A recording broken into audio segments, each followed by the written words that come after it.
죄송한데 여기 이제 너무 했으니까 제가 그 다음 줄 넘어가고 이쪽으로 한번 좀 넘어갈게요. 잠깐 넘어갔다 또 가죠. 하시고 이렇게 1, 2, 3 가죠. 네, 안녕하십니까. 저 TV조선의 지선호 기자라고 합니다. 방금 전 말씀하셨던 그 당내 문제에 이어서 좀 여쭤보고 싶은데요. 지난주 유튜브 프로그램에 나가서 이제 당대표에 관련된 질문을 들으셨을 때 이제 뭐 로망이다라는 표현을 쓰신 적이 있습니다. 그 당대표에 출마하실 의향이 있는지, 뭐 지금은 이제 국무총리로서 여기에 업무를 집중을 하셔야 되겠지만, 향후에 그 출마 가능성이라든지 뭐 또 어떻게 좀 바라보고 계시는지 그 부분 한번 여쭤보고 싶고요. 그다음에 정청래 대표와 지난주 조문 때 같이 이제 상주를 맞이하는 역할을 하시기도 했는데, 보면은 조문객을 맞이하시는 역할, 상주로서 역할을 하시기도 했는데요. 예. 생각을 해보면 최근에 그 고위 당정이 조금 드물었던 것 같습니다. 고위 당정. 예. 네. 뭐 말씀을 나눌 기회가 좀 있으셨는지, 앞으로 좀 어떻게 말씀 나눌 기회를 가지실 건지 그 부분까지 한번 여쭤보고 싶습니다. 네. 저도 로망이라는 단어 하나가 이렇게 많은 로망을 불러올지 생각을 못했습니다. 그런데 참고로 말씀드리자면 해당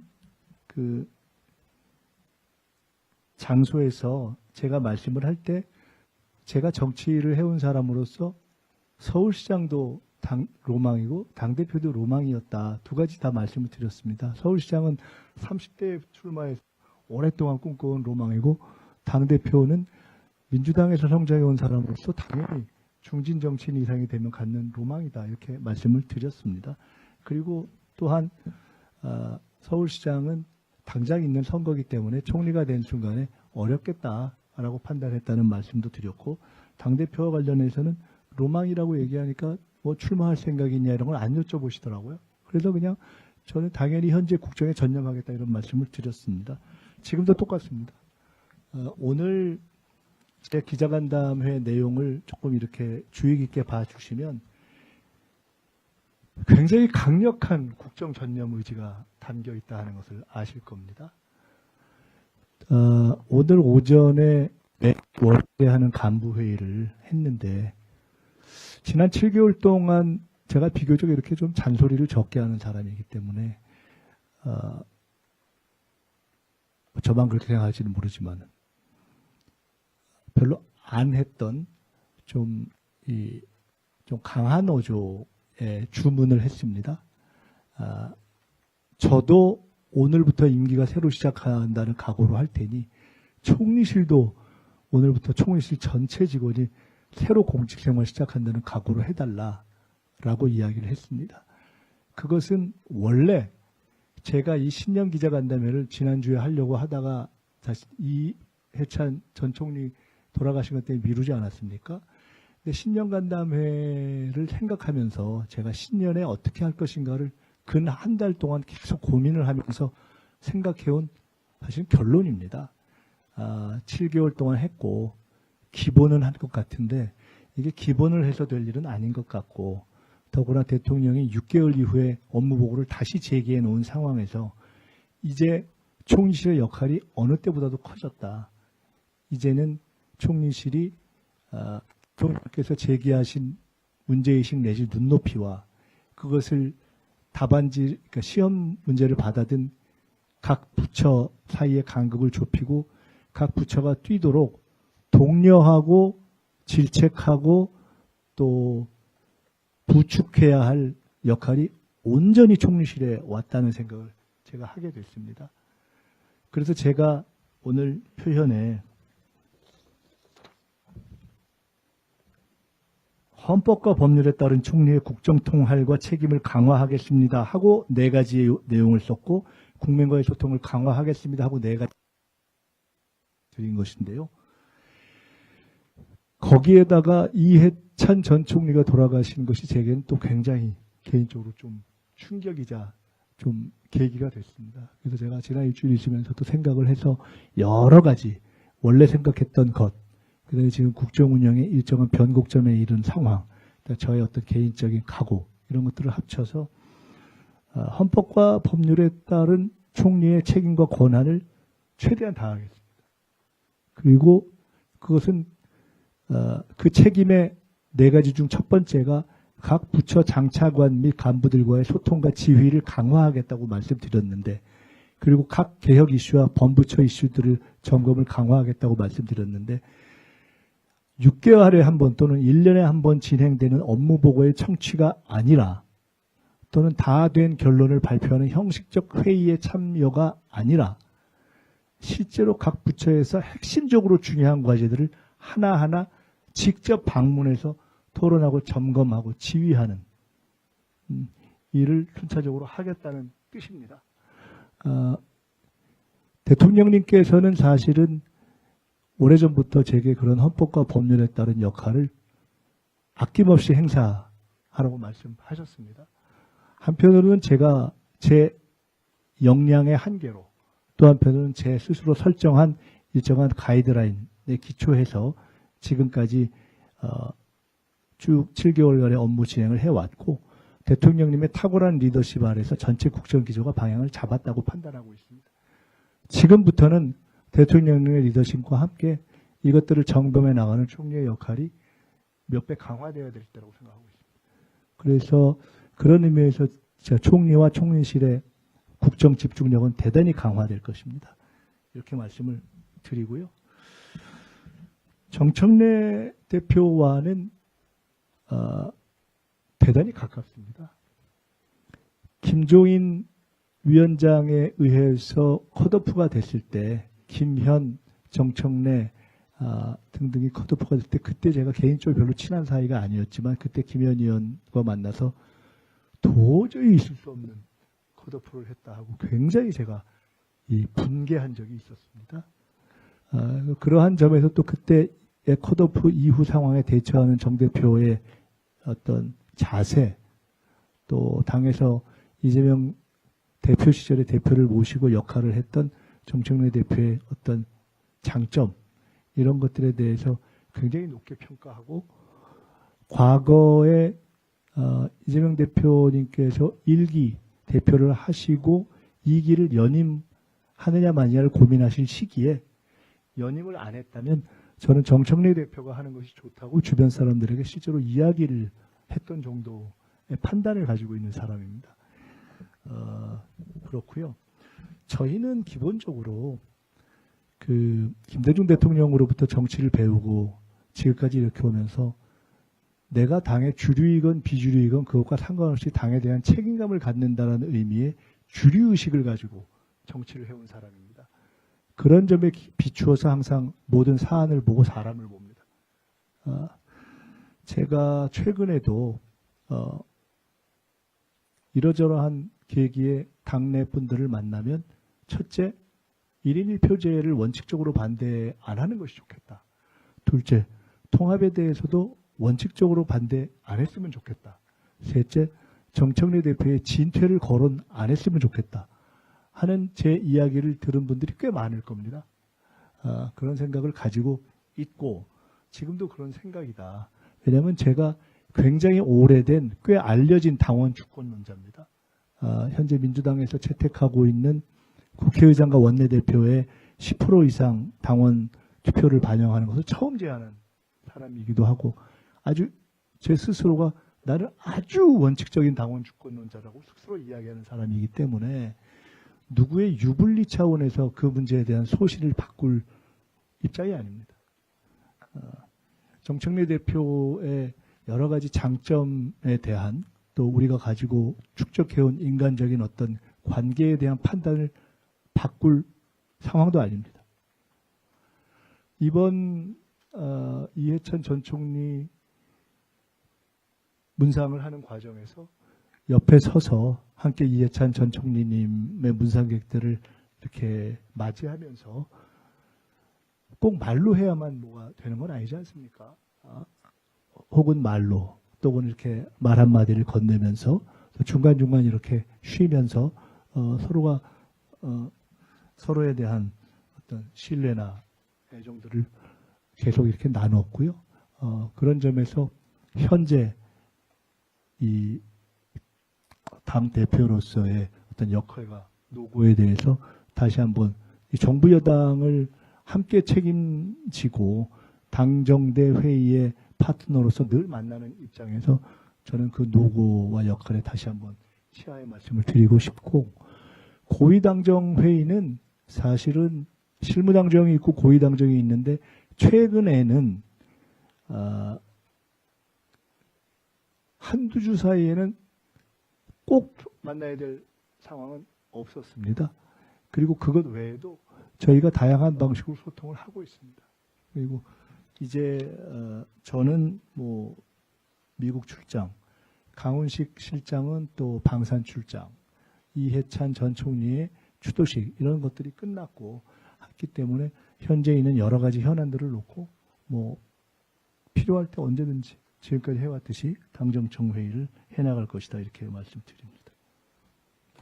합당 문제에 대해서 어떻게 생각하느냐에 대해서는 아까 질문이 그 자체가 아니어서 제가 자세히 말씀드리지 않았습니다. 기회가 있으면 다시 말씀드리겠습니다. 아니, 요즘 다 안 했는데 요즘 1, 2, 3 하기로 했거든요. 네. 네, 안녕하십니까 총리님, 동아일보 권호혁 기자입니다. 저는 검찰개혁 관련해서 질문 드리고자 합니다. 최근 26일까지 이제 공소청과 이제 중수청법 관련한 이제 입법 예고가 있었고 다양한 의견 수렴 과정과 함께 당에서도 여러 가지 좀 뭐 찬반 의견들이 이제 여러 뭐 의원총회라든가 등의 방식으로 전달이 된 것으로 알고 있습니다. 혹시 이 현재 시점에서 이 공소청, 중수청법에 대한 좀 정부안을 좀 개정할 의사가 있으신지, 개정하신다면 어떤 부분을 좀 개정하시려고 하는지 부분과 보안 수사권 부분에 대해서 현재 입장 좀 부탁드리겠습니다. 검찰개혁 문제는 첫째, 민주당과 민주세력 일반의 일정한 공감 위에서 출발한 것입니다. 그 공감의 대원칙은 수사와 기소의 분리입니다. 그거에 이견을 달 사람은 없다고 생각합니다. 구체적으로 들어가면 몇 가지의 중요한 쟁점과 그리고 수많은 세부적 쟁점이 있다고 생각합니다. 보안 수사권 문제 같은 경우는 비교적 중요한 쟁점일 것이고, 그 다음에 수많은 세부적 쟁점은 사실 무엇이 딱 옳다 이야기하기 어려운 그런 기술적 쟁점들을 포함하는 것일 것입니다. 애초에 이 문제를 통상 과거에 다뤄왔듯이 민정수석실 중심이 아니라 총리실 산하에 추진단을 설치해서, 추진단인가요? 기획단인가요? 추진단이죠. 추진단을 설치하고 거기에 뭐 행안부, 법무부 또는 뭐 하여간 관련 이렇게 실무진이 포함되고 자문위원회 의견들을 듣는 방식으로 그렇게 한 취지는 대통령님께서도 이 문제에 대해서 대원칙으로 수사기소 분리와 함께 수사를 통해서 국민들이 안정적으로 보호받을 수 있게 하는 그런 디테일도 종합되어야 하니 이에 대해서 충분한 수기를 할 수 있는 그러한 장이 필요하다라고 하셔서 총리실 산하로 오게 된 것입니다. 아시다시피 제가 미국 변호사긴 한데 제가 미국 헌법 전문입니다. 사실 저는 국내 이 검찰이라든가 이런 거는 제가 가서 수사는 받아봤는데 잘 모릅니다. 그래서 저는 애초에 이 가지고 있는 제 개인적인 몇 가지 원칙이 있다면, 첫째는 이것은 개인적인 원칙입니다. 제가 이미 누차 밝혔는데 저는 수사기소 원칙, 분리 원칙을 반영해서 보안 수사권은 원칙적으로 없는 것이 맞다 이렇게 생각을 합니다. 이 이야기는 여러 번 공개적으로 했습니다. 예외가 필요할지, 예외가 있다면 어느 정도일지 그 잘 모르겠습니다. 그런데 그것을 일정하게 필요하다고 생각하는 분들이 강도는 다르지만 존재하는 것도 현실입니다. 민주진영 내에도, 민주당뿐만 아니라 민주진영 내에도. 이 문제를 처음에 강력하게 얘기했던 조국혁신당에서도 보안수사권의 필요성을 인정하는 논의가 일정하게 있던 것을 알고 있습니다. 변경이 중간에 되고 오늘 현 시점이 어떤지 모르지만 그 과정에 분명히 보안수사권의 필요성을 인정한 논의가 있었습니다. 객관적으로 존재하니까요.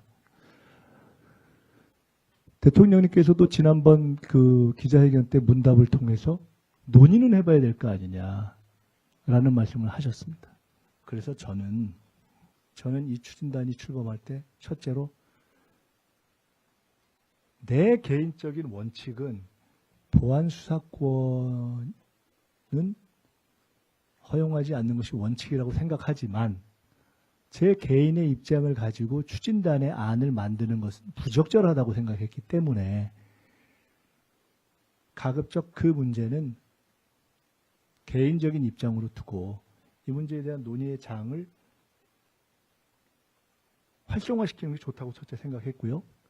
두 번째로 당정청의 합의에 의해서 1차는 조직법을 통과시키고 보안수사권 등 주요 내용 쟁점은 2차로 가자 하는 것이 기존의 합의였습니다.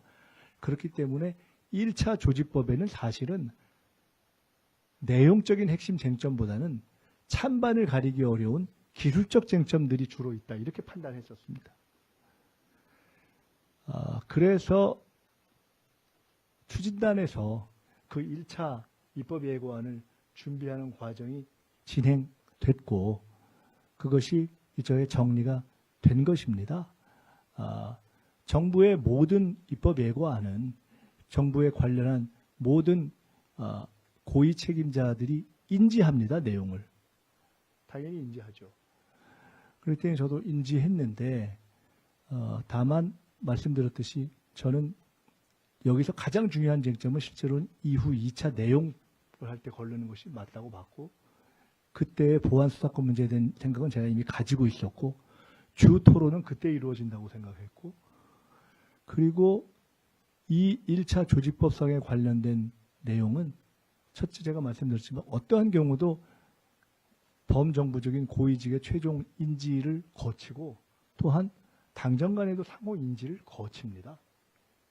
그렇기 때문에 우리 추진단에 여기 우리 부단장도 실제로 애써서 고생했는데 너무 힘들어가지고 저한테 그 이번에 입법예고 낸 다음에 저한테 그만두겠다고 저를 협박까지 하는 이런 상황이 있었는데 당연히 첫 입법예고안에 대해서 이러저러한 이 유통과 이런 과정이 있었습니다. 일단 그렇게 말씀드리고요. 이것이 그동안의 과정이고 이후에 어떻게 할 것인가. 현재 보안수사권 문제 등 내용적 쟁점이 해결되지 않았기 때문에 그에 대한 의심 때문에 1차 논의가 훨씬 뜨거워졌습니다. 우리는 1차에는 차가운 논의를 하고 2차에 뜨거운 논의를 하자고 생각했는데 2차에 뜨거운 논의가 예정되어 있으니까 1차까지 이미 미리 뜨거워져 버렸습니다. 그래서 그렇다고 지금 이 시점에서 1, 2차를 합쳐서 할까? 아니면 원래대로 1, 2차를 구분해서 할까?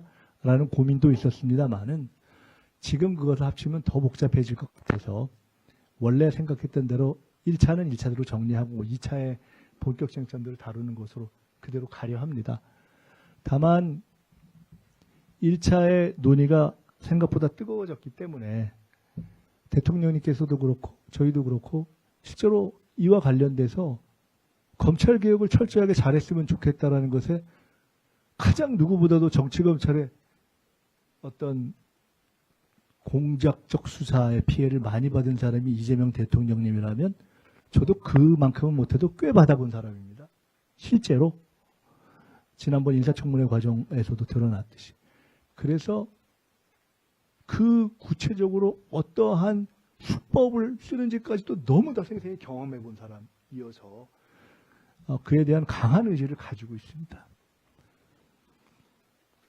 그런데 현재로서는 그래서 지금 이렇게 뜨거워졌으니 1차 입법 예고를 했지만 당에서 여러 논의가 제기되었으니 이거를 꼭 통상적인 경우처럼 1차 입법 예고안을 가지고 당을 설득하고 국회에서 관철하는 방식이 아니라 일정한 논의의 소재, 논의의 토대로 삼고 여러 가지 의견을 수렴하자는 방향으로 정리하자고 이미 당정 간에 합의가 된 거 아닙니까? 그리고 현재 당에서 다양한 논의가 진행되고 있는 것을 알고 대략 몇 가지 쟁점들에 대해서는 당내 의견이 어느 정도 모아졌다고 제가 듣고 있습니다.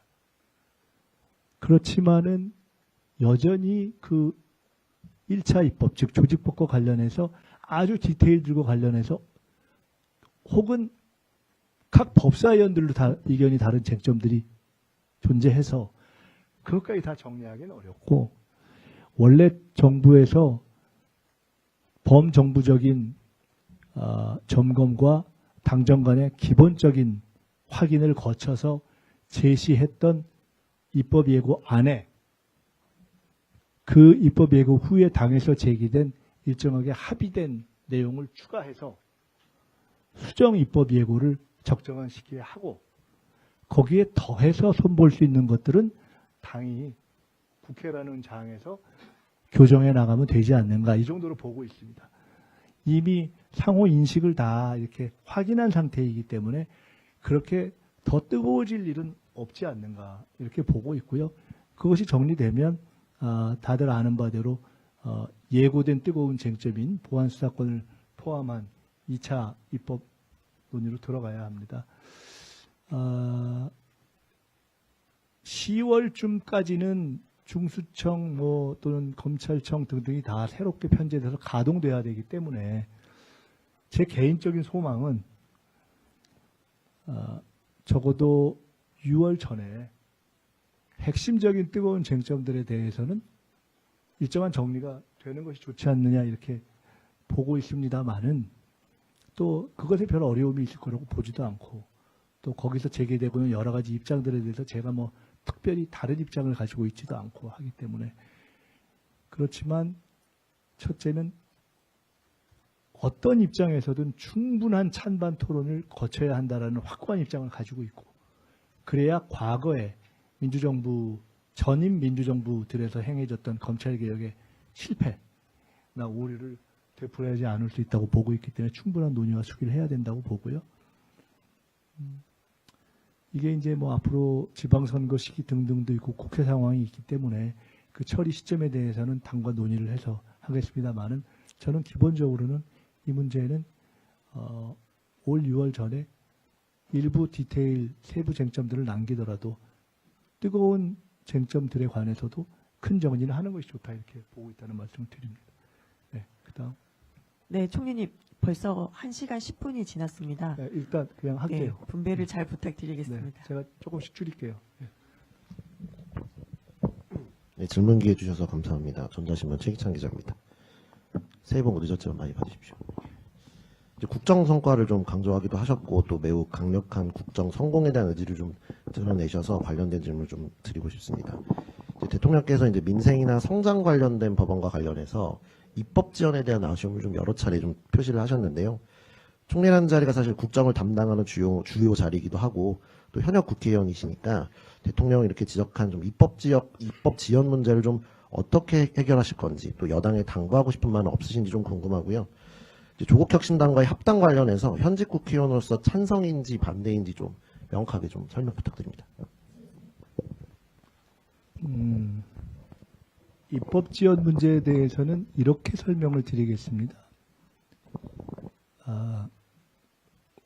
입법 전략 또는 국회 전략의 기조를 생각하는 데 있어서 원래 저의 생각은 이상적인 것은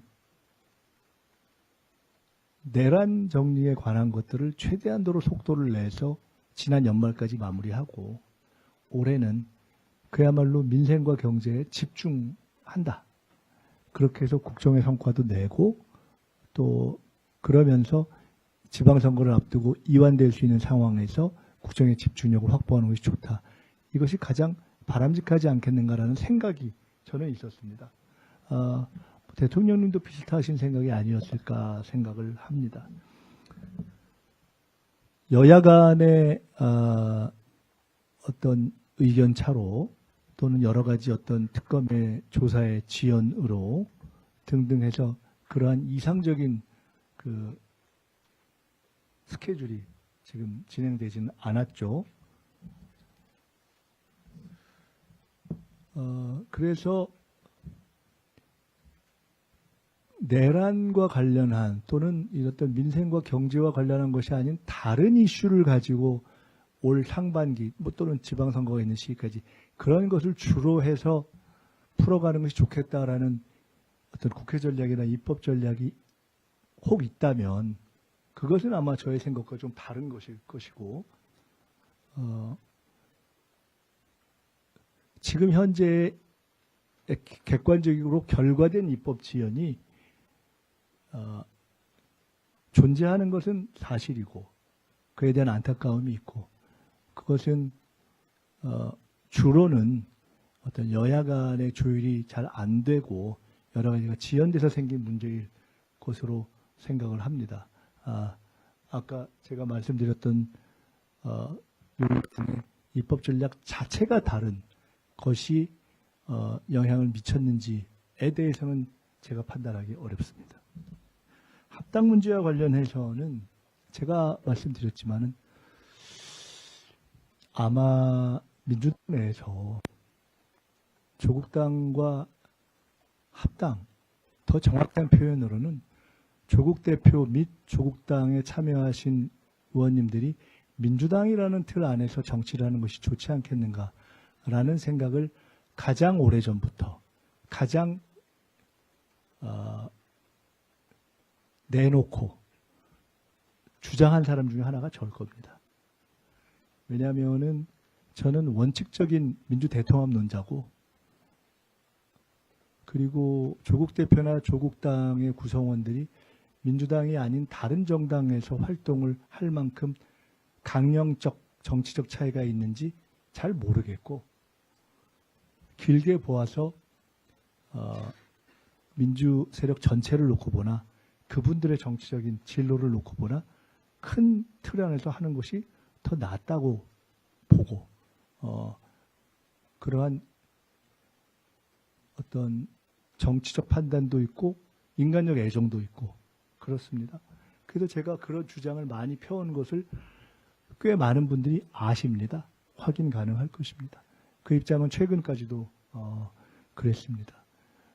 다만 제가 이것을 주도적으로 주장하거나 추진할 위치에 있지 않지 않습니까? 현재 정부에 있기 때문에.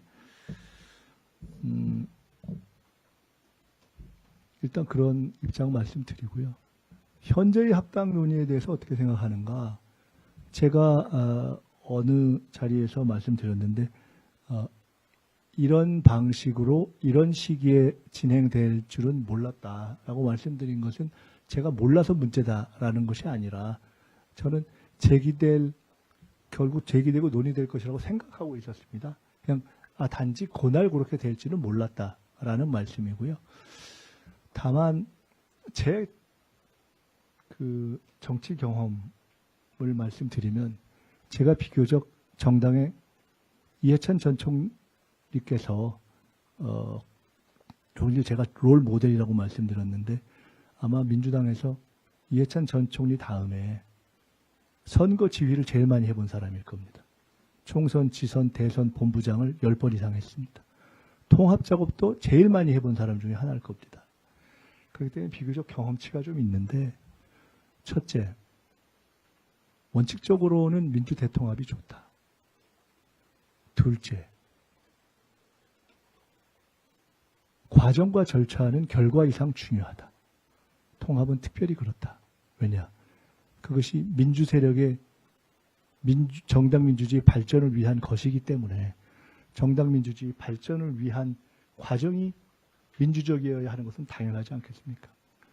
셋째, 경험치로 볼 때 민주적으로 시작하지 않으면 과정이 민주적이지 않고 결과도 민주적이고 바람직하지 않다는 경험들을 가지고 있습니다. 우리가. 예를 들어 과거 2014년인가요? 안철수 김한길의 새정치민주연합의 케이스가 그랬습니다. 그때 제가 굉장히 안타까워했는데 민주당이라는 이름을 그때 버렸던 케이스입니다. 정체성에 대해서 좀 경시했던 케이스인데 그 후과가 오래 갔습니다. 그래서 저는 이 정당 정치의 특성상 또 통합이라는 작업의 특성상 모든 사람에게 다 미리 이야기하고 하는 것은 현실적으로 어렵습니다. 일정한 어떤 비공개, 불가피한 면이 있음을 이해해 주 정치의 특성이라고 봅니다. 다만 거기에도 정도가 있기 때문에 적정한 최소한의 논의와 그 다음에 절차 이런 것은 필요하다고 봅니다. 아마 지금 제기되고 있는 여러 가지 아마 의견들은 그러한 절차와 과정이 꼭 필요하다라는 의견이라고 생각되고 민주당은 기본적으로 뿌리 깊은 민주정당이기 때문에 결국은 그러한 민주적 절차를 거쳐갈 것이다. 저는 이렇게 보고 있습니다. 그리고 그러한 과정을 거치지 않으면 통합 자체가 모두에게 도움이 안 됩니다. 하나 더 말씀드리고 싶은 것은 그래서 저는 본질적으로 뭐 언제 하느냐 이런 시기 문제라든가 이런 것에 대해서 별로 이렇게 개념을 안 하는 사람입니다. 제가 중시하는 것은 역사적 경험에 따라서 첫째, 원칙과 절차와 과정이 충실해야 한다. 둘째, 민주당의 정체성을 지켜야 한다. 그것은 솔직히 말하면 합당이라는 이름으로 표현되지만 실제로는 정치적 실체로 보나 의원들의 숫자로 보나 당원들의 숫자로 보나 어떤 정치적인 결집에 있어서 함께하는 분들을 존중하는 자세는 취하되 그러나 궁극적으로는 민주당을 더 크게 하고 외연을 넓히는 것으로서 의미가 있는 것이지 민주당의 근본 정체성을 변경시키거나 명칭을 변경하거나 하는 것으로서의 의미는 없을 뿐만 아니라 그래서는 안 된다고 저는 봅니다. 민주당의 이름은 100만 불이 넘는 겁니다. 그는 대한민국 정치와 민주당을 경험해봤던 사람들은 너무나 뼈저리게 갖고 있는 경험치입니다. 그래서 그것을 회복하는 과정에 오랜 시간이 걸렸기 때문에 저는 통합 논의를 뭘 하더라도 예를 들어 사실은 뭐 그런 것도 절차상의 상호 논의를 거치는 것이 자연스럽겠지만 그런데 예를 들어 적어도 불변의 몇 가지 대전제가 있다고 저는 개인적으로 봅니다. 가령 뭐 정체성, 명칭 그런 것이겠죠. 그러나 이런 것은 제가 그냥 당원의 한 사람으로서 제가 그냥 갖고 있는 개인적인 소견일 뿐입니다. 또는 한 시민으로서도 그렇게 보니까 뭐 이런 정도 의견이고요. 아까 말씀드린 것처럼 저는 일일일표제든 당원 주권론자로서 통합 또는 합당이든 민주대통합론자로서 원칙적으로 늘 일관된 입장을 가져왔고 일관된 입장을 천명해왔고 일관되게 해당 시기의 당 지도부는 일정한 공부화가 있다손 치더라도 해당 시기의 지도력을 존중받아야 한다는 생각을 가지고 있고 그리고 합당은 몇 가지 전제가 있는데 그중에서 제 개인적인 선호로는 저는 민주당명은 지켜지는 그러한 논의면 참 좋겠다. 그 외에 뭐가 필요하겠느냐. 그리고 이제는 뭐 이런저런 거 서로 막 나누고 하는 지분 이런 거는 이미 몇십 년 전에 사라진 일이기 때문에 그런 것은 아마 별로 그렇게 고민할 과제가 아니지 않는가 이렇게 봅니다. 꽤 자세하게 말씀드린 것 같습니다. 그 다음에 네 여기 하시고 그 다음에 두 분 하시고 그 다음에 이쪽으로 넘어갈게요.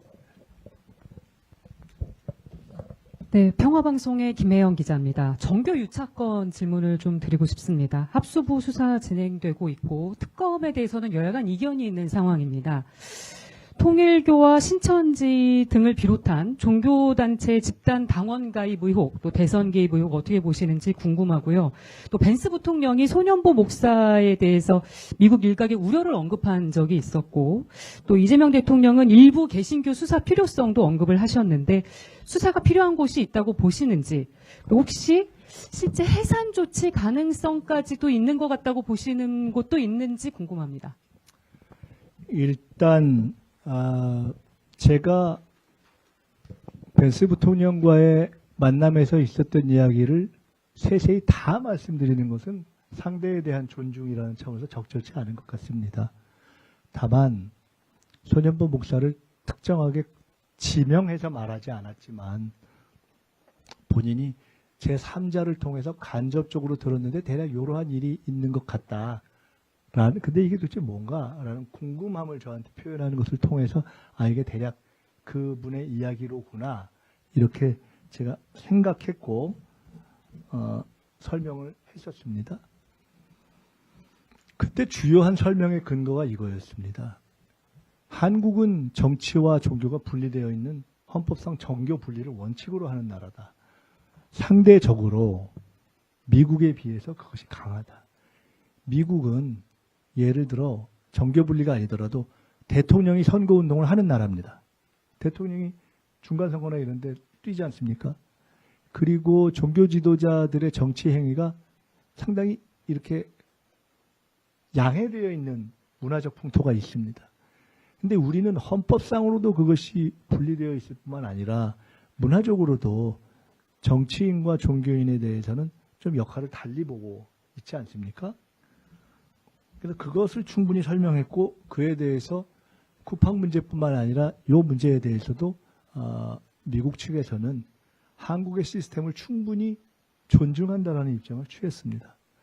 소년보 목사 건에 대해서는 전혀 종교적인 차원의 문제가 아니라 선거법에 관련된 사안이고 법원의 결정에 의해서 구속되어 있는 상황이기 때문에 우리가 사실 어떻게 하겠습니까?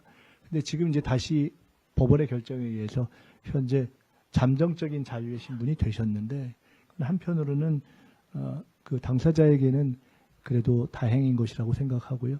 제가 우연히 그 기사를 봤는데 소년보 목사께서 감옥에서 나오셔서 첫 마디 중에 하나가 정치와 종교는 분리될 수 없는 것이다. 원칙적으로 이런 표현을 하신 것을 제가 봤습니다. 제 기억이 혹시 틀렸을지도 모르는데 제 기억이 맞다면 그런 표현은 보통 종교인이 종교적 신념을 순교를 감수하면서까지 하는 것은 기독교의 역사상 있을 수가 있고 저도 기독교인이기 때문에 그러나 정교분리 이후에 현행 헌법상에서 주어진 여러 제도에 기초해서 종교활동을 하시면서 종교와 정치의 분리 자체를 근원적으로 부정하시는 말씀을 하는 것은 그 본인의 자유로운 표현이긴 하지만 저로서는 공감하기는 좀 어렵다. 이런 말씀을 드립니다. 그 신천지 및 통일교와 관련해서는 우리나라에서 사실상 사이비 종교의 정치 개입 또는 정교 유착에 의한 폐해가 가장 적나라하고 상징적이고 극단적으로 드러난 게 윤석열 정권 아닙니까, 사실. 거의 무슨 왕자 주술 정권을 하다가 망한 거 아니겠습니까? 그래서 그런 일이 다시 있으면 안 된다는 국민적 공감이 있지 않습니까? 게다가 특정 종교라고 칭하는 특정 사이비 세력들이 종교의 이름으로 정교 유착을 해서 사실상 사적 이익을 꾀하는 그러한 행태에는 근절되어야 합니다. 이 점에 대한 정부의 의지는 확고합니다. 참고로 제가 얼마 전 국무회의에서 신천지 등 이런 사이비 이단 집단에 대해서는 엄단해야 한다라는 이야기를 한 적이 있는데요. 저는 최근에 몇 가지 이렇게 징후들을 쭉 보면서 신천지 측에서 저를 좌표 찍었구나 이렇게 보고 있습니다. 실제로.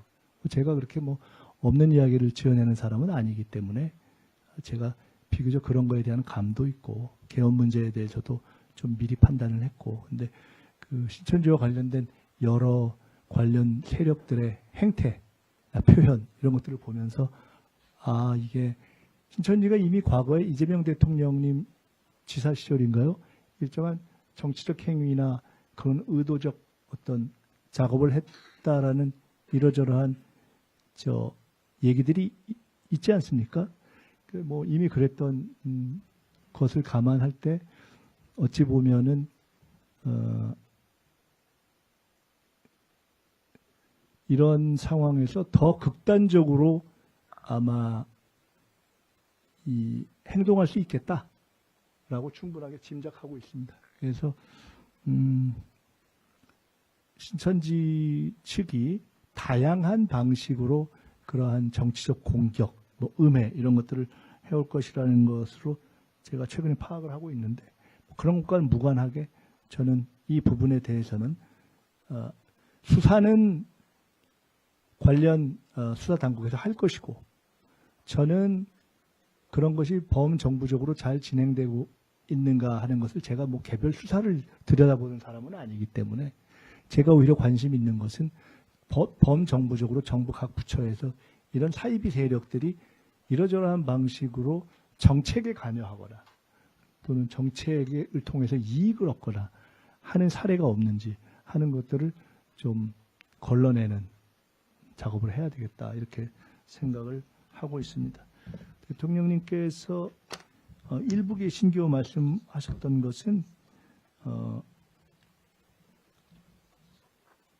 그때 예로 드신 것처럼 일부에서 종교인들도 자기의 정치적 의사표현을 할 수 있지만은 적어도 종교적인 기관에서 행해지는 종교적인 어떤 설교 이런 걸 들으면서 특정인을 죽어야 뭐가 잘 된다라든가 뭐 이런 얘기를 하는 것은 이미 종교의 범위를 벗어난 거 아니겠습니까?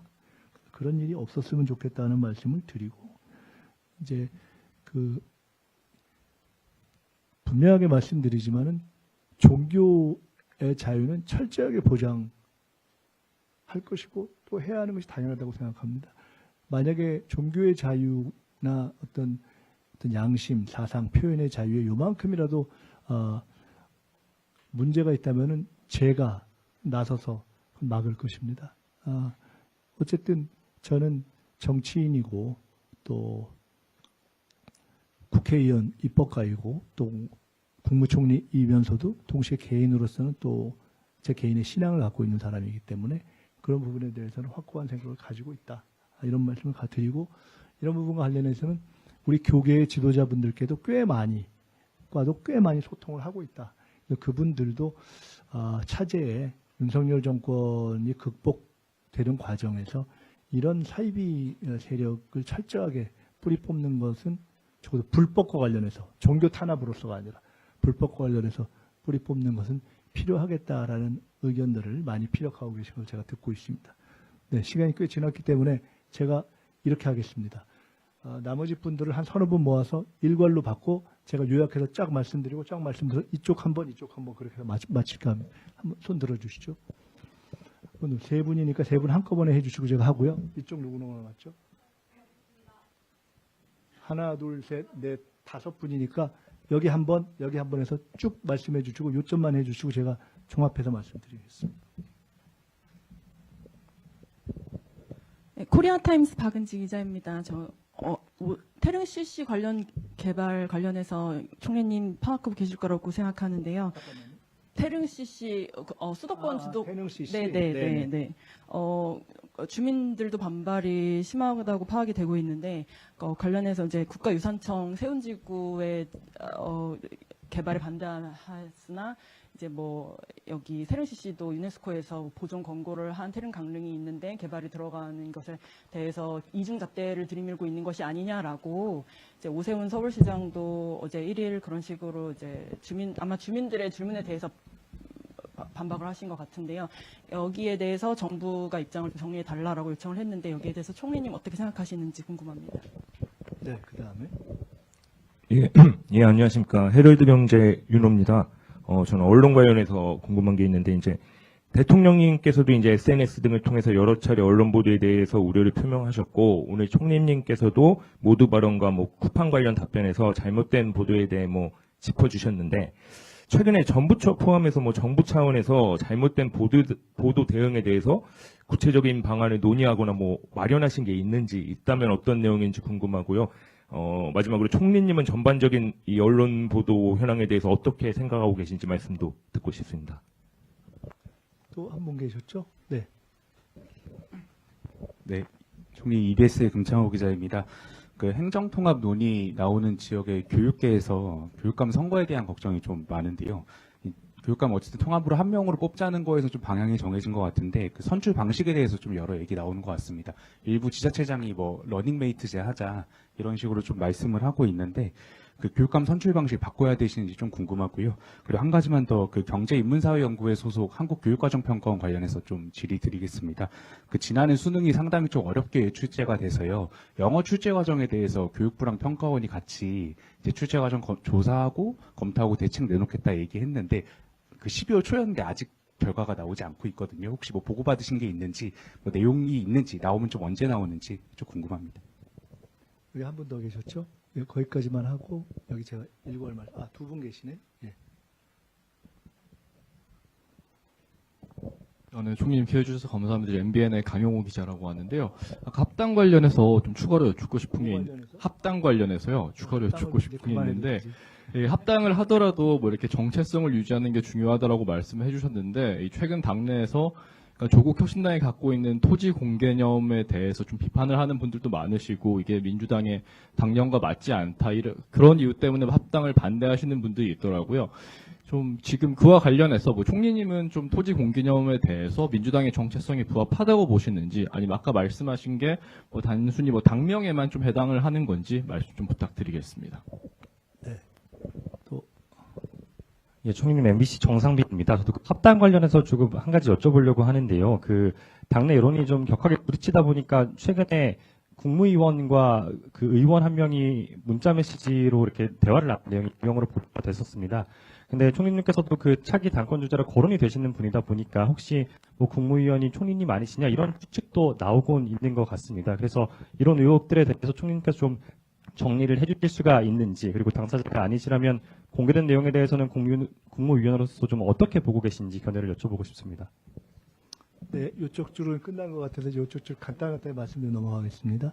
태능 CC를 포함한 이번에 공급과 관련한 문제에 대해서는 제가 오늘 여기서 더 디테일을 말씀드리지 않겠습니다. 그 부분과 관련해서는 국토부 장관의 발표를 했고 그 부분에 대한 대처에 대해서는 거기서 잘 풀어가는 과정을 제가 지켜보고 또 함께 조력하도록 하겠습니다. 언론과 관련해서 특별히 언론의 잘못된 보도 등등에 대한 정부 차원의 대응을 어떻게 할 것인지 특별히 최근에 더 논의를 하거나 한 바는 없습니다. 정부에서 이 언론의 보도 등등과 관련한 업무를 주로 다루는 데는 어딜까요? 방미통인가요? 뭐 등등이겠죠. 거기서 논의를 하면서 앞으로 필요한 부분을 뭐 같이 논의할 부분이 있으면 논의하게 될 것이다 이렇게 봅니다. 제가 아까 말씀드린 국내외에서 하나 말씀드린 것은 예를 들어 이번에 벤스 부통령을 만난 이후에 예를 들어 이런 것들을 제가 보면서 좀 더 취재를 충실하게 하면 좋을 걸 하는 생각이 든 것들이 있었습니다. 가령 뭐 가서 홀대를 받았다는 등, 뭐 경호를 못 받았다는 등, 그러면 저를 뉴욕에서 쫓아다니던 NYPD는 뭐지? 이런 생각도 들고, 하여간 뭐 가령 그런 거라든가 또는 그러니까 그런 부분들에 대해서 좀 충실하게 이렇게 취재를 하면 좋았겠다는 아쉬움이 있고 또 쿠팡과 관련해서 벤스 부통령이 마치 그 얘기를 굉장히 어떤 주 이슈로 해서 강경하게 심지어 경고했다 원이라는 표현을 쓰면서 한 기사가 그건 국내가 아니라 외신에 있던데 사실 저는 그걸 보면서 제가 벤스 부통령을 만나고 나온 김에 그것이 화제가 된 김에 그 문제를 그런 식으로 풀어서 보도에 반영하려는 여러한 노력인가 보다 사실 하는 느낌을 가졌습니다. 왜냐하면 실제 상황과 너무 다르기 때문에. 어쨌든 그런 것들이고요. 언론과 관련해서 제 개인 의견을 하나 말씀드리면 저는 상대적으로 언론 비판에 대해서 정치가 굉장히 열려 있어야 된다고 보는 사람입니다. 동시에 언론의 잘못된 보도에 대해서는 상응하는 정당한 시정권을 누구든 가져야 된다고 보는 사람입니다. 제 개인적 경험 때문에 그렇습니다. 제가 언론 문제 전문가가 아닌데 두 가지 개인적 경험이 있습니다. 첫째는 국회의원 초선을 할 때 제가 재경위원이었는데 저는 한 번 구경도 못한 무슨 주식을 몇만 주를 가지고 있다고 어떤 진보 언론에서 쓴 적이 있었습니다.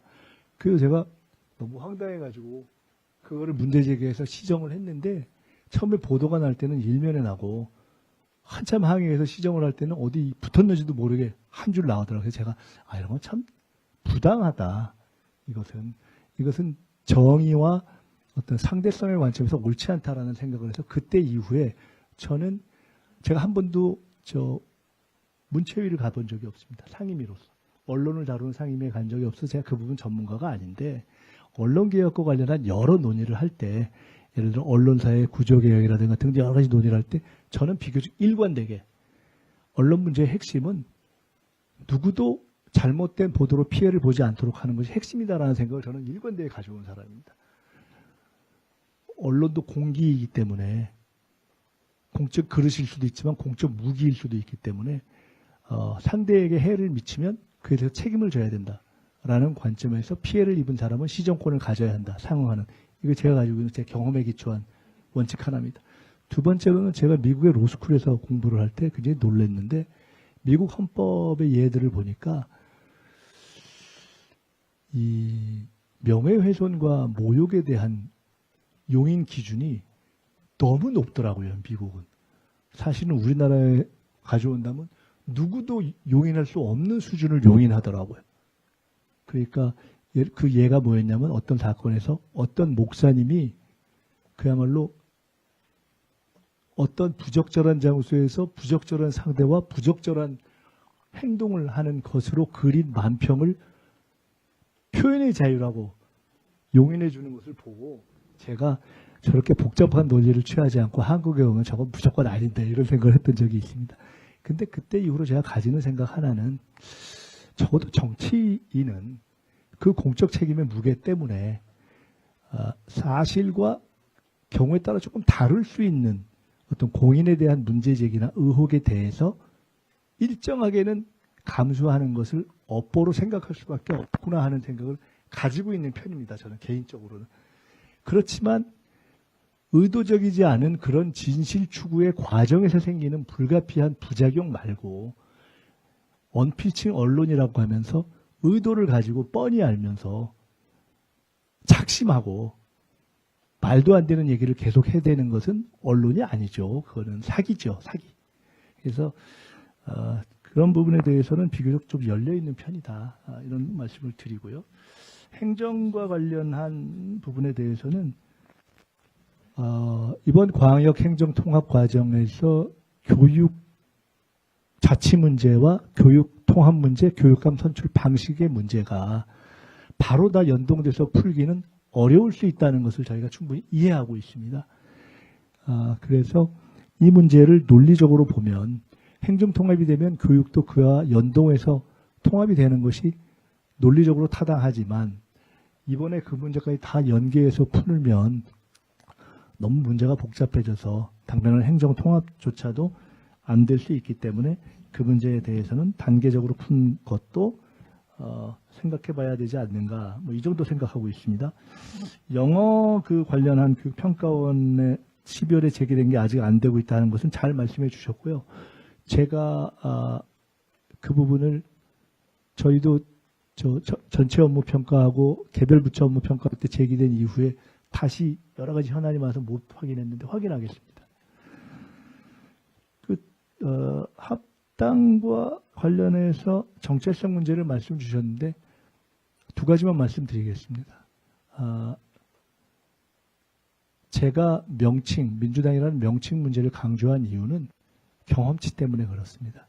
그것이 민주당이라는 이름을 유지하는 것이 모두에게 좋습니다. 괜히 이러한 과정에서 그거를 그냥 뭔가 의미 부여를 하려고 그런 걸 손댔다가 괜히 다 고생만 하고 아무 의미도 없는 그러한 경험이 너무 많습니다. 그래서 그것은 어떤 분들이건 간에 민주세력 대통합의 전제로 민주당이라는 이름을 사실상 대한민국에 존재하는 사실상 유일한 정상적인 정당입니다. 사실상. 해당 정당의 지도자들이 모조리 군사반란과 연결돼서 줄줄이 감옥에 갔던 것을 정당이라고 볼 수 없다면 사실 민주당은 사실상 역사를 가지고 있는 유일한 정당이기 때문에 민주세력 결집의 그릇으로서 민주당을 존중하는 것은 이미 우리 역사와 민주세력 간의 공인된 하나의 토대라고 생각합니다. 그래서 괜히 여러 가지 논의를 하는 데 있어서 그런 것을 건드리면 불필요하다고 생각합니다. 그래서 그냥 제가 조금 주제 넘은 걸 수 있지만 그냥 한 시민의 입장에서 말씀드리는 겁니다. 제가 말씀드렸듯이 저는 원칙적으로는 통합이 좋다고 보는 사람이기 때문에 잘 되기 위해서도 이런 거는 그냥 시비 안 거는 게 좋다라는 것이고요. 그래서 이런 데 대한 문제 제기에 대해서는 전적으로 좀 공감합니다. 소지공개념 문제 이런 것들은 이 문제 하나뿐만이 아니라 조국 혁신당에서 제기하는 여러 가지 강령 및 정책의 문제와 민주당의 여러 가지 기조의 문제가 다른 것들이 한두 개겠습니까? 근데 달리 생각하면 민주당 내 의원들의 다양한 스펙트럼을 놓고 보면 의원들을 다 똑같은 한 줄의 정책으로 세울 수 있습니까? 그렇지 않기 때문에 다양한 이견이 있을 수 있고 그것을 논의하는 데 있어서 정리할 수 있는 일정한 그릇의 범위가 있을 거라고 봅니다. 그것은 토론을 통해서 합리적으로 정리해 가면 된다. 다만 잊지 않을 것은 현재의 민주당은 개혁성과 어떤 민족적인 민족의식의 오랜 역사적 전통과 원칙 위에서 지난 대선 기간에 중도 보수까지 포괄하는 그러한 큰 그릇의 정당으로 발전하면서 국민들께 신임을 받고 집권했고 그러한 발전의 노력을 계속해서 넓혀가는 것이 저는 좋다고 보는 사람입니다.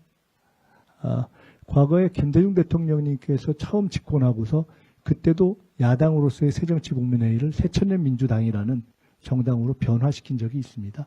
제가 그때 창당 영입 공천 작업을 다 하고 총재 비서실장을 했었는데 그때가 전형적으로 개혁 기조 위에 중도 보수까지를 포괄하는 그런 큰 정당이 됐었던 경험이 있습니다.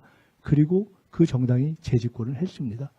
저는 큰 틀에서는 그런 민주당의 뿌리를 지키면서 정체성을 지키면서 이렇게 쭉 확대해 가고 다양한 어떤 외연 확장의 노력을 현재도 하고 있지 않습니까? 정부와 여당의 기조는 같이 가는 것이기 때문에 그런 연장에 서고 그러면서도 또 조국 혁신당뿐만 아니라 다양한 우리 사회의 진보적 개인들이 가지고 있는 어떤 정체성들을 충분히 담아낼 수 있는 틀이다. 민주당은 저는 그렇게 생각을 합니다.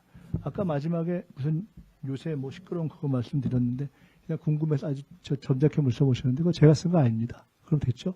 예. 자, 이쪽으로 넘어가겠습니다.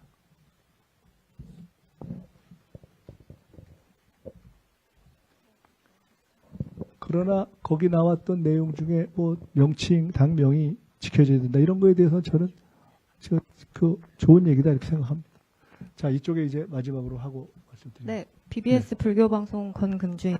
아까 태릉 CC 관련해서 여쭙는데 뭐 관련해서? 태릉 CC 관련해서 태릉 CC. 네, 부지 개발에 관련해서 여쭙는데 그 국토부 입장을 보시겠다고 하셨는데 그 개인적인 총리님 의견이 좀 궁금한데 그 세계유산 영향평가를 거쳐서 국토부에서는 추진을 하겠다고 했는데 지금 입장은 이제 종묘 개발과 형평성 논란이 좀 많이 있습니다. 그래서 그 부분에 대한 개인적인 의견들이 궁금하고 만약에 그 유산지구 영향 결과에 따라서 세운 이 재개발에 대한 영향 평가도 혹시나 좀 뭐 그 결과가 좀 달라질 수 있을 것이라고 보시는지도 궁금합니다.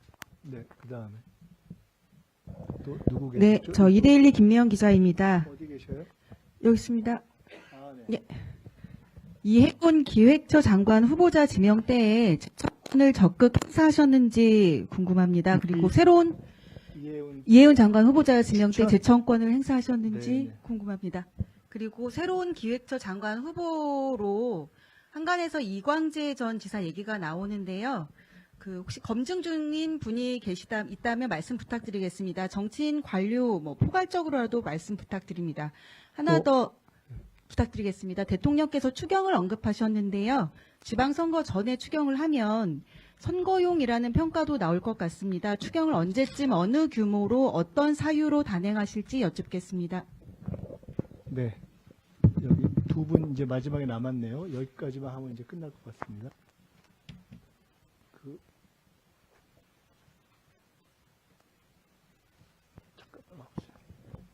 예, 안녕하세요. 이투데이 김서영 기자입니다.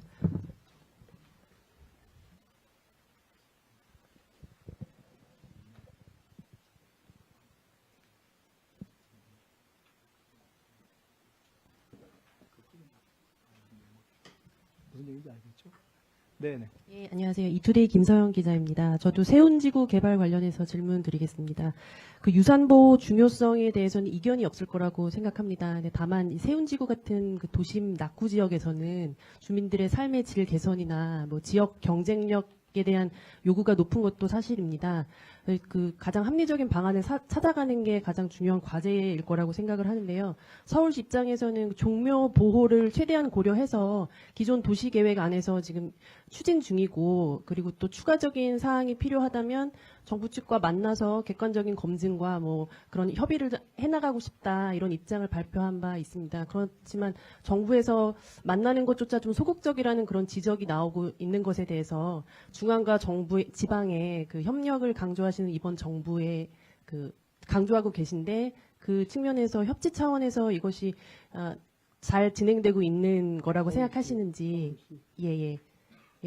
그 협치 원칙에 부합하다고 생각하시는지 입장 듣고 싶습니다. 네, 그다음 이제 마지막인 것 같죠? 두 분 남았네요. 안녕하세요. 뉴스핌 양가희 기자입니다. 정부가 6대 구조개혁 논의를 차차 시작하고 있는 걸로 보여지는데, 구체적인 방향이나 아니면 발표 시기, 개선, 개혁의 목표 등은 뚜렷해 보이지 않은 상황이어서요. 총리께서 보시는 구체적 범위나 아니면 각 분야의 목표가 어떤지 좀 설명 부탁드리고요. 그다음에 쉬었음 청년 대책을 정부가 마련하고 있는데 곧 발표될 예정인 것 같지만 구체적으로 기존 내용을 넘어서 새로운 내용이 포함될 수 있을지 설명 부탁드립니다. 네, 이제 드디어 대담론의 마지막 질문을 어디세요? 죄송합니다. 네, 안녕하세요. 저 한국경제신문 배성수 기자라고 합니다. 마지막 기회 주셔서 감사합니다. 친절하게 답변 다 말씀해 주셔서 감사하고요.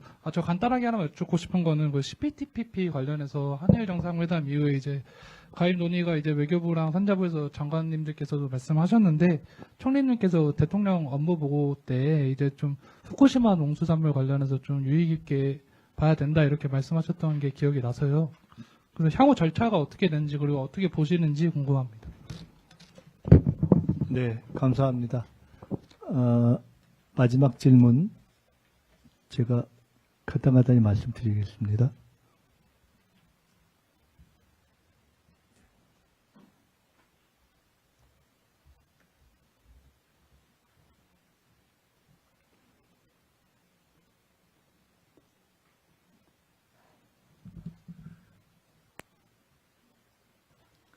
우선 태릉 CC에 대해서 몇 차례 질문이 반복됐는데요. 태릉 CC가 종묘와 똑같이 또 유산 영향 평가를 받아야 되는 그러한 대상에 해당한다면, 이런 전제하에서 그러면 저는 그러한 평가를 받는 것이 이렇게 봅니다. 그 구체적인 데 대한 판단은 아까 말씀드렸듯이 국토부를 중심으로 했을 것이기 때문에 거기서 더 그 사안에 대한 추가적 설명들이 진행될 것이라고 보고, 저도 지켜보면서 조금 더 제가 직접 관여해서 더 깊이 논의하거나 대국민 설명이 필요하다고 판단되면 그렇게 하겠습니다. 이해훈 그 기획예산처 장관 후보자와 관련해서는 제가 그 후보가 지명될 것이다 하는 것을 사전에 인지하고 있었습니다. 그 부분에 대해서 말씀드리면 될 것 같고요. 다만 동시에 제가 개인적으로는 통상적인 정치 활동이나 어떤 보도 이런 것을 통해서 알거나 확인되는 것 외에 사실은 윤호개인 활동이나 또는 이번에 문제가 되는 갑질이나 또는 개인적인 그 자제분들 관련한 그런 시비에 대해서는 당연히 알지 못하고 있었습니다. 그런 선상에서 그 지명의 취지가 일정한 예산 부분에 대한 경험을 가진 분으로서 보수 진영에 속했던 경험을 가진 분을 포함시키는 것이 좋겠다는 임명권자의 취지를 이해했기 때문에 제가 그 부분을 인지하고 청문회까지 가는 과정을 지켜봤고요. 또 그 중간 과정에서 저는 적어도 청문회까지는 가는 것이 좋겠다는 생각을 갖고 그런 입장을 저도 가지고 있었습니다. 이광재 전 지사, 전 의원님 질문을 주셨는데 사실은 이 자리가 이광재 전 의원님께 대한 말씀을 드리는 자리가 적절할지는 제가 잘 모르겠지만은 기왕 얘기 나왔으니까 오늘은 제가 상대적으로 여러 가지 사안들에 대해서 그냥 좀 편하게 다 말씀을 드리겠다고 했기 때문에 이광재 전 지사께서 최근에 강원도지사 출마를 이제 접고 양보하고 하는 입장을 펴신 것을 봤고 그것이 이광재 지사 입장에서는 두 번째인가 아니면 세 번째인가 양보다라고 하는 것을 제가 봤습니다. 정확하게 어떤 건지 모르지만 하여간 그렇지만은 세 번째에 해당하겠네요. 제가 강원도지사 출마하러 가실 때 제가 그때 당에 제가 지방선거 총괄본부장이었는데 그때 어려울 때 본인이 가서 당 지지율이 낮은 상황에서 그거를 극복했던 경험이 있는 것을 제가 알고 있고 그 뒤에 현재의 지역구도 어려울 때 막판에 당의 권유를 받아들였던 것을 알고 있고 이번에도 상당한 경쟁력을 가지고 있는데 그렇게 선택하신 것을 알고 있어서 젊을 때부터 오랫동안 보아온 입장에서 인간적으로 참 마음이 아프다. 사실 그런 진짜로 마음이 아픈 그런 정이 있습니다. 그래서 마음이 아프기도 하고 또 이광재 전 지사를 도우려고 했던 분들도 실망이 컸을 것이어서 참 그런 경우에 정치인들이 주변 분들에게 갖는 미안함이 얼마나 큰가를 제가 잘 알고 있기 때문에 그에 대한 어떤 공감도 큽니다. 그래서 워낙 역량이 탁월하신 분이어서 앞으로 지금까지도 그랬고 앞으로도 국가적으로나 여러 차원에서 여러 역할을 하셨으면 좋겠다는 그런 진심으로 기대를 가지고 있다는 말씀을 드립니다. 추경과 관련한 얘기는 현재 논의된 바가 없고요. 혹시 추경을 선거 전에 해야 되는 상황이 발생한다면 적어도 현재 정부 입장에서는 선거 때문에 선거를 고려해서 추경을 해야 될 정도로 죄송한 말씀이지만은 그걸로 뭔가 정부의 지지율을 받쳐야 할 정도로 지지율이 낮은 상황이 아니지 않습니까? 솔직히. 그러니까 그것을 가지고 선거와 관련된 카드로는 전혀 생각하고 있지 않다. 그거는 그야말로 여러 가지 경제적 또는 민생의 필요에 의해서 제기되면 그때 판단할 문제다 이렇게 생각을 하고 있습니다. 그 서울시와의 협의는 제가 국토부 장관이 서울시장과도 전에 한번 면담한 것도 알고 있고 그 전후에 가급적 부동산 문제를 특히 서울 부동산 문제를 풀어가는 데 있어서 서울시와 중앙정부가 협의를 해가면서 푸는 것이 더 효율적이기 때문에 그러한 입장을 취하려고 한다라는 어떤 자세를 그때 제가 들어서 알고 있는 바가 있습니다. 그렇지만 상호 정책적 판단이 다르기 때문에 100% 다 일치할 수는 없고 노력을 하는 문제여서 어쨌든 그러한 노력은 지속적으로 이루어지는 것이 좋겠다 이런 생각을 가지고 있습니다. 6대 구조개혁과 관련해서 말씀드린다면은 마침 오늘 오전에 간부회의를 할 때 제가 이 문제를 강조해서 6대 구조개혁 문제가 제기되었는데 많은 현안들 때문에 조금 관심이 뒤로 밀린 측면이 있고 그러다 보니까 6대 구조개혁의 구체적인 내용 정리라든가 그리고 6대 구조개혁 내에서의 각 개혁의 우선순위 선정이라든가 하는 등등이 좀 덜 진전된 면이 있다. 그런데 이것은 한 부처와 관련된 사안이 아니기 때문에 대통령께서 제기를 하신 이상 이에 대한 내용 정비와 우선순위 정비 등을 하는 중요한 책임을 총리실이 자임하고 현재까지의 진도를 확인해서 좀 정논 내지는 정리 또는 공론화 작업을 시작해보자라고 마침 제기를 한 내용입니다.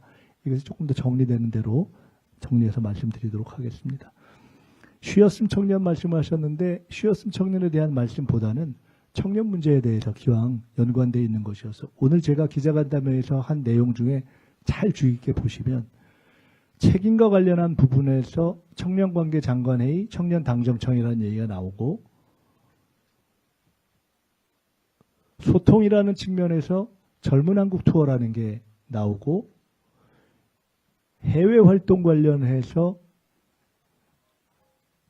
미중일 청년들과의 교류 강화가 나옵니다.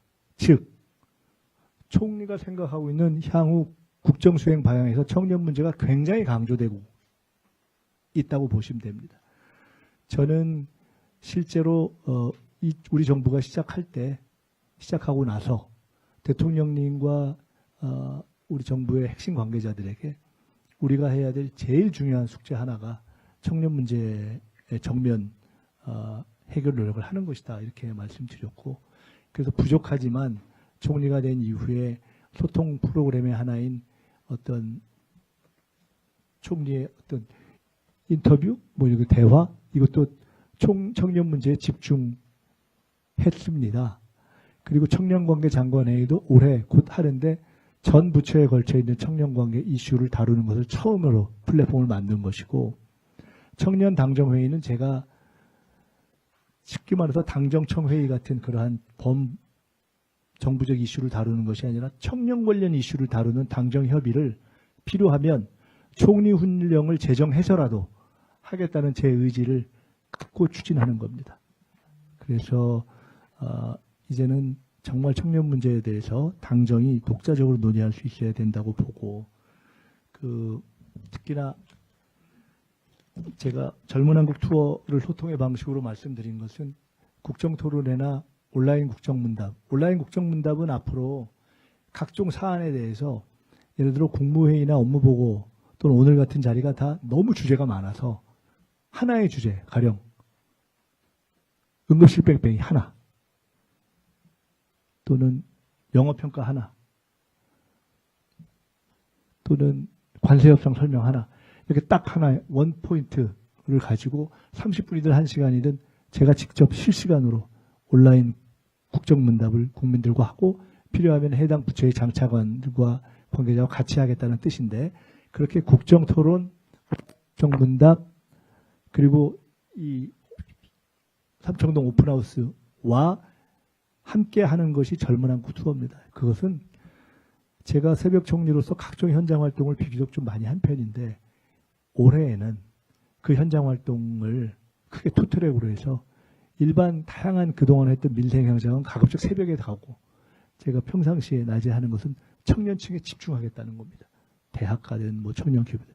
그래서 그런 식으로 집중하겠다는 뜻이라는 점을 말씀드리려고 합니다. CPTPP는 저는 기본적으로 한국과 일본의 경제적 협력이 매우 중요하다고 보는 사람입니다. 그래서 CPTPP가 한일 간의 FTA가 일본이 CPTPP를 주된 경제협력 방식으로 제기하고 있는 상황에서 한일 FTA 같은 방식보다는 CPTPP를 추진하는 쪽이 더 유용성이 있을 거라고 판단하고 있습니다. 그럼에도 불구하고 지난 업무보고 때 제가 CPTPP에 대해서 그것만 추진하는 방식으로 하는 것은 신중하는 게 좋겠다고 말씀드렸던 것은 아시다시피 CPTPP와 관련해서 포괄적으로는 다 좋다고 이야기를 하지만 실제 상황에 들어가면 여러 가지 농수산 관련한 현안이 있을 수 있어서 경우에 따라 잘 안 될 수도 있고 지연될 수도 있기 때문에 그것이 잘 되고 안 되고와 상관없이 한일 간의 경제협력을 일관되게 강화할 방법은 같이 병행적으로 찾아야 한다라는 제 얘기를 하는 것이 그날의 취지였습니다. 자, 이제 질문을 다 말씀드린 것 같습니다. 마무리 말씀드리겠습니다. 한 2시간 정도 진행됐는데요. 그간 우리 특히나 총리실에 우리 기자단 여러분과 이런 시간을 충분히 못 가진 것에 대해서 좀 죄송하다는 말씀을 다시 한번 드리고요. 앞으로 필요하면 이런 방식으로 또 제가 아까 예고했듯이 필요하면 미리 충분히 시간을 갖고 고지해서 직접 제가 기자실에 가서 설명하고 이렇게 대화하는 시간을 지금보다는 훨씬 자주 갖도록 하겠습니다. 끝으로 드리고 싶은 말씀은 오늘 제 기조 발언의 핵심은 현실에서는 질의응답 과정에서 뭐 합당 얘기도 나오고 여러 가지 질문이 나왔고 또 그에 대해서 제가 비교적 소상히 설명을 드렸습니다만은 그렇게 드린 이유는 그만 좀 물어봐 주셨으면 좋겠다. 이거 무슨 뭐 서울시장 나갈 거냐고 물어봐서 인사청문회 때부터 계속해서 아니라고 하니까 여론조사에 계속 넣지를 않나? 여론조사에 계속 넣어서 여론조사에 좀 그만 넣어달라고 하니까 그래도 계속 넣겠다고 하지를 않나? 그렇게 사람을 이렇게 피곤하게 하는 경우가 있는가 하면 그 다음에는 당대표가 나와도 제가 나는 서울시장도 당대표도 다 오랜 로망인데 그 얘기 한마디 했다고 그 다음부터 매일 당대표 얘기만 물어보고 이게 제가 한편 자초한 측면도 있지만은 제가 일부러 오늘 제 생각을 더 물어보실까 봐 충분히 다 말씀드린 것이고 또 요새 합당 말씀하시니까 시민의 한 사람으로서 당원의 한 사람으로서 오늘 다 말씀드려 놓는 게 좋겠다 싶어서 말씀드린 것이고 종합적인 최종 결론은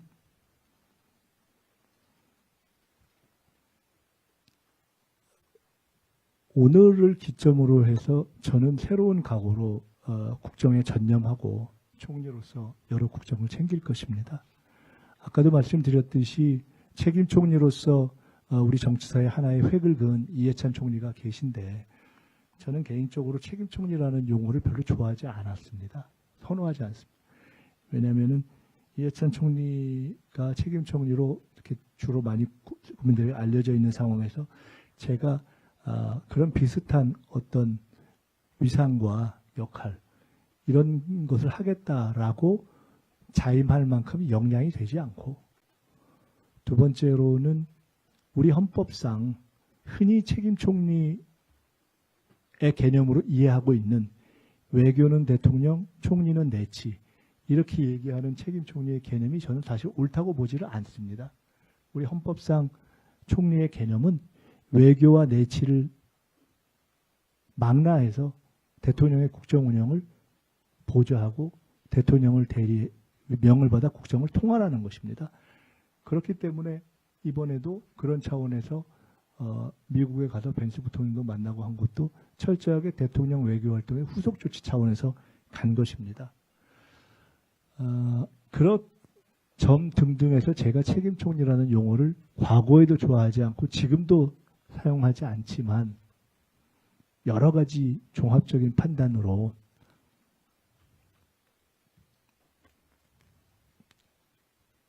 저의 책임감과 법률에 따른 책임과 권한을 다하는 것, 국정에 대한 집중도를 높이는 것, 이것을 새해 들어 어떻게 높일 것인가에서 한 달 이상 계속 고민을 해왔고, 그래서 오늘 드린 대략 4+4 책임 부분, 소통 부분에 대한 활동을 방향을 정리를 한 것이고, 그리고 그 차원의 일환으로 오늘 사실 비교적 소상하게 여러 가지 문제들에 대해서 그냥 제 생각을 말씀드린 것이고, 그리고 오늘 이후에는 달라진 총리실의 어떤 자세, 이런 것을 보이는 것이 좋겠다는 차원에서 오늘 간부에서 특별히 강조한 것이고, 그래서 여러 가지 말씀을 하나로 정리하면 총리는 대통령님을 잘 모시면서 이해찬 총리가 노무현 대통령을 모셨던 그런 마음과 자세로 사실은 총리를 하겠다는 게 제 처음에 표현하지 않은 마음 각오였습니다.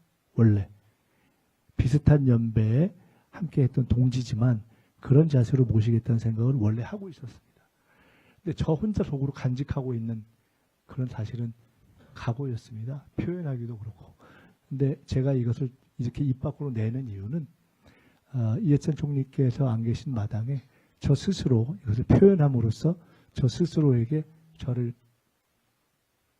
압박하고 강제하고 다짐을 굳게 하는 그러한 의미로 말씀을 드리는 것입니다. 그래서 책임감을 높여서 국정에 전념하겠다는 말씀을 드리고요. 그런 점에서 제가 앞으로는 더 이상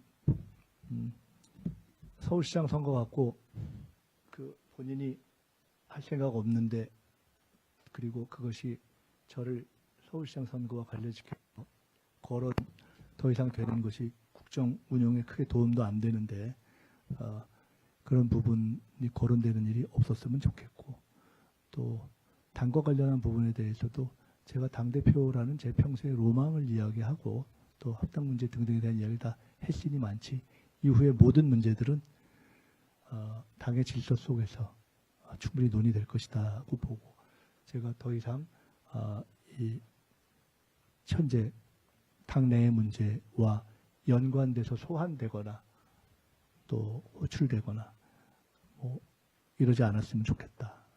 저도 그렇지 않도록 최선을 다하겠다는 그런 말씀을 드리면서 국정에 전념하는 새로운 임기 시작의 각오로 총리와 총리실이 전력 투구를 해서 다음번 올 중반이 될 대통령의 업무 보고 때에는 국민 여러분이 보실 때 완연하게 달라진 정부의 성과가 드러날 수 있도록 점검하고 통할하고 지휘하는데 전력 투구하겠다 하는 말씀을 드립니다. 이러한 제 각오는 마침 오늘 주례보고 때도 대통령님께도 말씀도 드리고 또 나눈 바도 있고, 오늘이 아니라 이미 쭉 그동안 함께 공감해 왔던 바다. 이 문제에 대해서 제가 확실하게 국정과 관련된 역할을 더 책임 있고 또 적극적으로 했으면 하는 그런 또 대통령의 바람도 쭉 있으셨고, 그런 것에 제가 종합적으로 이렇게 판단하고 방향을 잡은 것이니까요.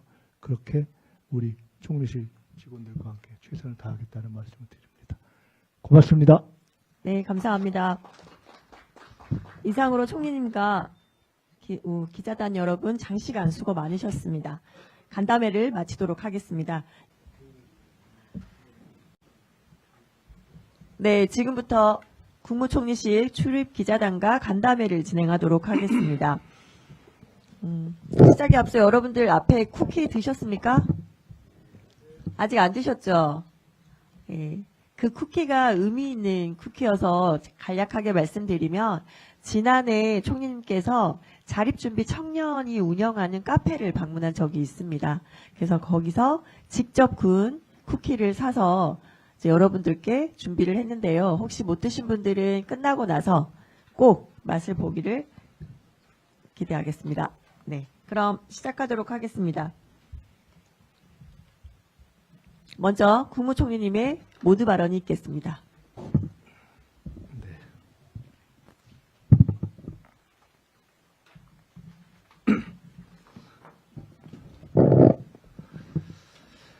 국민주권정부 8개월, 국무총리 7개월이 지났습니다.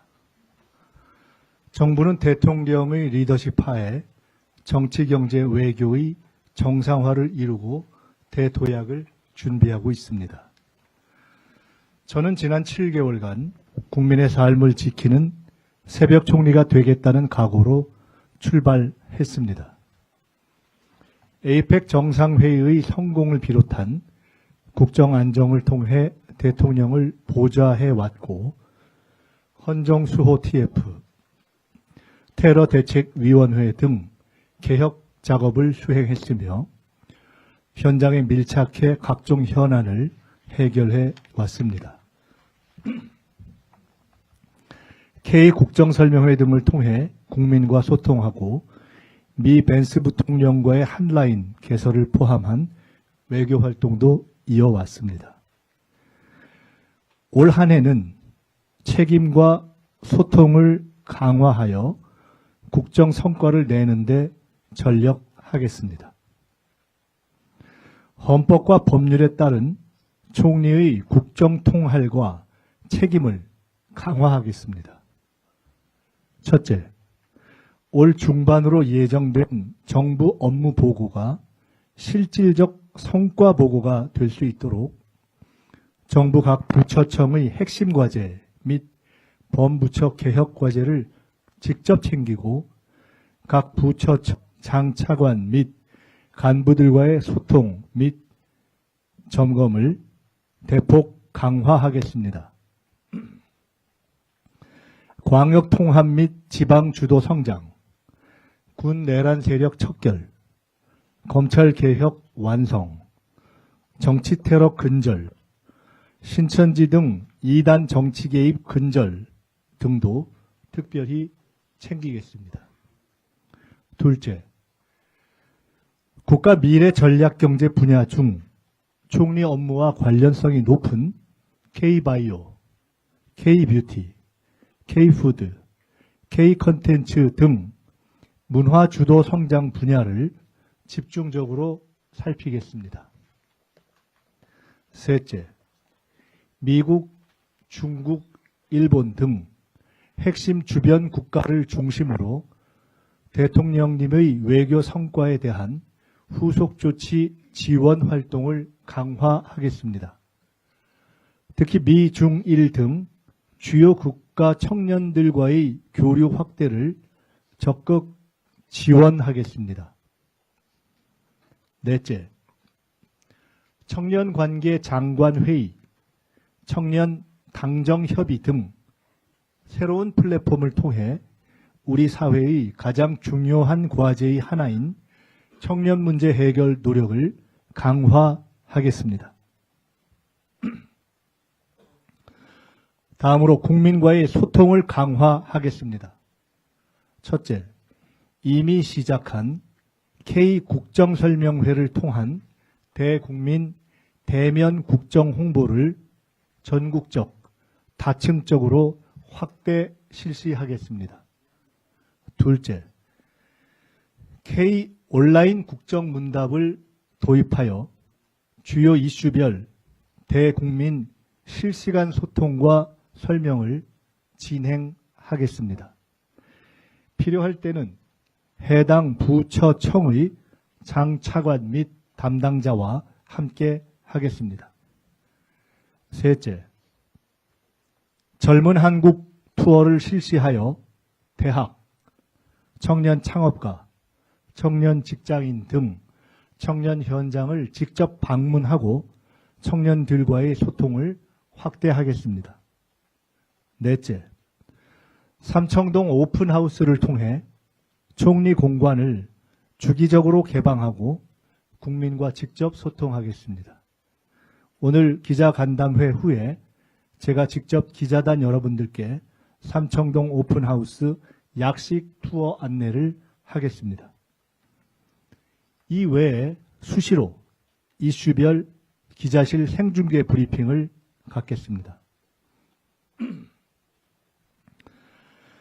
지난주 이해찬 전 총리의 상임장례위원장을 맡아 추도 과정을 총괄했습니다. 깊이 존경하는 대학 선배이며 선배 정치인이자 선배 총리여서 병원 빈소를 지키며 틈틈이 업무를 챙겼습니다. 지난 일주일은 슬픔과 함께 저를 돌아보며 완전히 새로운 각오를 다지는 계기가 되었습니다. 책임 총리로 불린 탁월한 총리이자 저의 정치적 롤 모델이었던 고인에 비해 역량과 자질 면에서 한참 부족하지만 총리로서도 고인을 롤 모델로 배운다는 각오 위에 지난 7개월보다 한층 높은 책임감을 지닌 총리가 되도록 노력하겠습니다.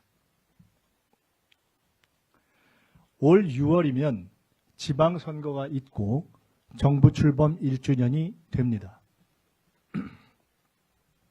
선거를 앞두고 국정의 이완과 한치의 빈틈이 없도록 국정 성공에 집중하고 전력 투구하겠습니다. 서울시장 선거 관련 여론조사 등에서 제외해 줄 것을 요청한 까닭이기도 합니다. 당사자 의사 존중이라는 상식과 안정적 국정 수행이라는 대의를 모든 여론조사 기관이 충분히 이해해 주시리라 믿습니다. 현직 국무총리이자 정당 소속의 국회의원으로서 각종 선거를 앞두고 다양한 정치적 추측과 질문에 접하곤 합니다.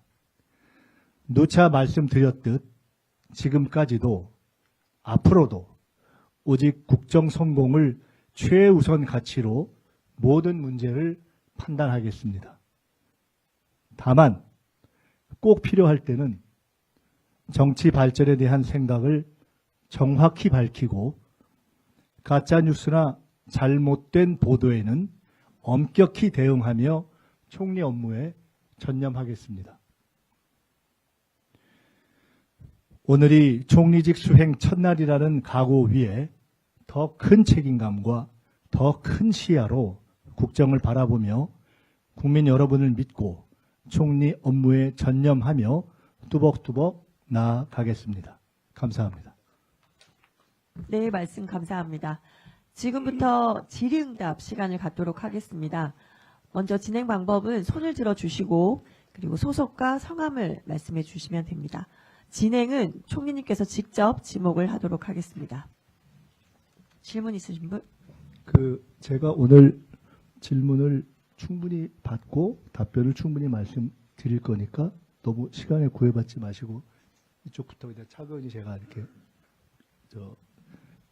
지목하겠습니다. 한 번만 더 들어주실래요? 처음에 해주시고 그 다음에 해주시고 우선 그 다음에 할까요? 예. 총님 질문 기회 주셔서 감사합니다. 채널A 이준성 기자입니다. 얼마 전 방미 일정에서 벤스 부통령과 핫라인 구축하는 등 성과를 거두셨는데요. 얼마 지나지 않아서 백악관에서 관세 재협상 재인상 예고를 하는 등 다시 한번 통상 압박이 이어지고 있는 상황입니다. 벤스 부통령이 만나실 당시에 쿠팡 문제를 언급하면서 좀 의미 있는 긴장 완화를 요구했다는 외신 보도도 나왔던데요. 좀 당시 상황과 핫라인이 현재 곧 가동되고 있는지 먼저 여쭙고요. 또 혹시 쿠팡 사태 관련해서 좀 부당한 통상 압력이 올 경우에 좀 어떤 식으로 대응하실 계획이신지 여쭙습니다. 네. 우선 벤스 대통령과의 만남에 대해서는 이미 미국에서 방문을 마치고 설명드린 바가 있습니다만은 대한민국 총리가 미국을 직접 방문해서 독자적인 목적으로 미국의 고위 직을 만난 것도 사실상 처음이고 벤스 대통령이 아시아의 주요 정치인을 초청해서 만난 것도 거의 처음이라고 이례적인 케이스에 해당하는 것으로 들었습니다. 매우 정중한 분위기에서 대화가 오갔고 대화의 주된 내용이 그때 말씀드린 대로 쿠팡 또 손현보 목사로 추정되는 종교적인 문제 그리고 북한에 대한 어떤 의견